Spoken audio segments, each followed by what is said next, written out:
Guys এত রাত্রে pudding বানাইছি। এটা হলো মিষ্টি একটু বেশি, এটা হলো শুধু দুধ আর ডিম। এখন গরম, চুলা থেকে নামিয়ে রাখলাম, ঠান্ডা হলে ফ্রিজে রেখে দিব। তো যাই হোক, কারণ পুডিংটা আমার বরাবরই খুব পছন্দ, তো খুব আমি আর কি লাইক করি, তাই তো ওই অনেক দিন ধরে খাওয়া হয় না, মাস হয়ে গেছে। আজকে বানাইলাম বেশি করে, খেতে পারবো। এটা মিষ্টি একটু বেশি দেওয়ার কারণ হলো আমার সাহেব মেয়ে খাবে, ওটা আমি বানাইয়া বেশি করে রাখলাম। আপনারা ওইরকম বানাইয়া বেশি করে রাখবেন।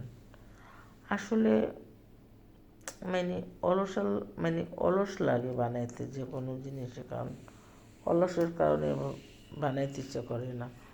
ওই যে চাউল ভাঙ্গাইয়া রাখছি, আপনি ছিট পিঠা বানাবো, পাটিসাপটা পিঠা বানাবো, কুলি পিঠা বানাবো, চিতা পিঠা বানাবো, বাপা পিঠা বানাবো। মানে এটা একদিনে না, মানে অল্প অল্প করে বানিয়ে ঘরে খাওয়া হয়। তো সব কিছু আনা, কিন্তু এই যে অলসা, মানে ভাল লাগে না। অলসতার কারণে ভালো লাগে না।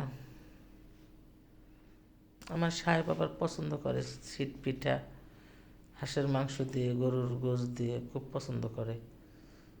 তারপরে এখন তো দুশ্চিতা পিঠা তেমন একটা পছন্দ এখন ঘরে কেউ করে না, আগে খুব পছন্দ করতো, মানে খুব খাইতাম, মানে এখন আর বেশি একটা পছন্দ না কারোরই। মানে কেমন জানি রুচি উঠে গেছে দুশ্চিতা পিঠার ভিতরে। তো ওই যে চিতা পিঠাটা আমরা হাঁসের মাংস দিয়ে বা গরুর গোশ দিয়ে আমরা খাই, পছন্দ করি সবাই। ছিট পিঠার মাত্র।